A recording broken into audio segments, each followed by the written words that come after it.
All right, let's dive right in. Today we're going to talk about something that's, well, it's deeply personal. It's a feeling that a lot of us might know, but we don't always have the words for it. We're talking about the unchosen child experience, and we're going to look at 5 key traits that can really shape who we become as adults. This question, man, it just gets right to the heart of it all, doesn't it? It's that nagging feeling deep down that love isn't just given to you. Nope, it's something you have to work for, something you have to earn, and you're never totally sure if you've done enough to actually deserve it. So what do we actually mean by this? First off, and this is super important, this is not a diagnosis. It's not some permanent label you're stuck with. Think of it more as a psychological pattern, a series of experiences that leave a real mark. See, a kid's brain is just wired to connect. And when that connection feels shaky or insecure, we come up with these powerful coping mechanisms to try and fix it. These traits we're about to talk about, they're those coping mechanisms in action. So how does this feeling actually show up in real life? Well, the first trait might just look like incredible ambition from the outside. But trust me, its roots go way, way deeper than that. At its heart, it's this idea that everything is a transaction. It's this deep gut feeling that love, attention, and your own value aren't just given to you freely. They're the prize you get for performing. Your worth isn't something you just have, it's something you have to earn. 1 A+, 1 promotion, 1 success at a time. And this right here, this is that voice in your head, isn't it? It's a constant, exhausting race where the finish line just keeps moving further away. Any validation you get from one win is so temporary, because that deep down feeling of just not being enough always creeps back in. But what happens when getting that gold star isn't enough? Well, that can lead straight into our second trait, this compulsive need to please other people. The hidden logic is kind of like, okay, if I can't win their approval with my success, maybe I can win it by making myself absolutely essential to them. And let's be clear, this goes way beyond just being a nice, considerate person. It's a compulsion. It's that feeling that you literally can't say no, because you're terrified your value is tied to how useful you are to everyone else. And in that process, your own needs just get pushed down, sometimes so far down you don't even know what they are anymore.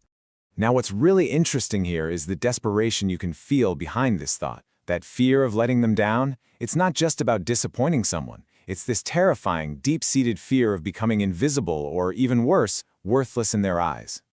Okay, this next one might sound like a total 180 from people-pleasing, but you know what?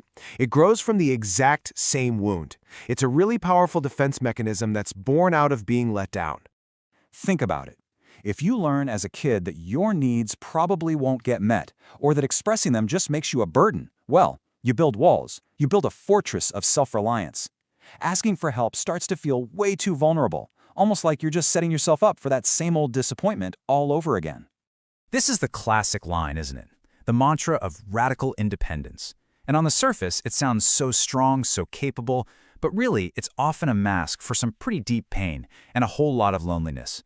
It's a way to control the situation and just avoid the sting of rejection by never giving anyone the chance to reject you in the first place.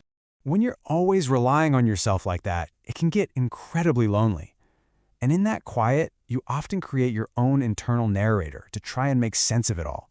Which leads us straight to trait number 4, that really harsh inner critic.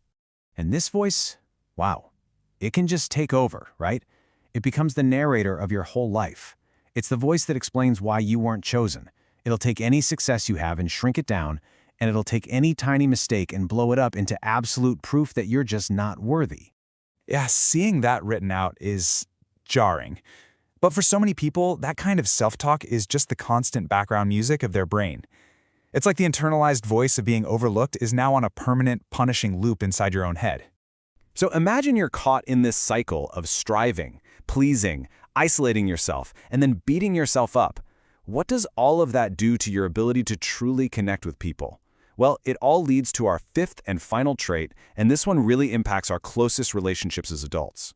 And here's the ultimate paradox of it all. You might crave connection more than anything, but at the same time, it's the thing that terrifies you the most, because real intimacy, real closeness, requires you to be vulnerable.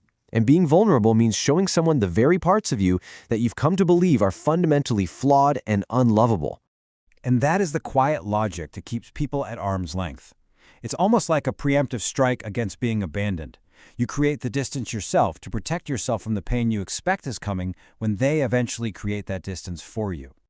So, to quickly recap, we've walked through these 5 powerful traits that are really just survival strategies, right?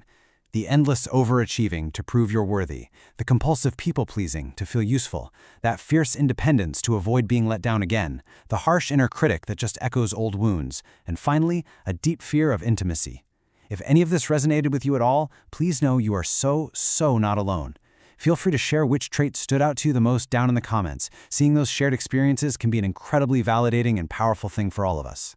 And I just want to leave you with this one last thought, a question to just sit with for a minute. For so long, the focus might have been on getting that approval from the outside world. But what if the whole game could change?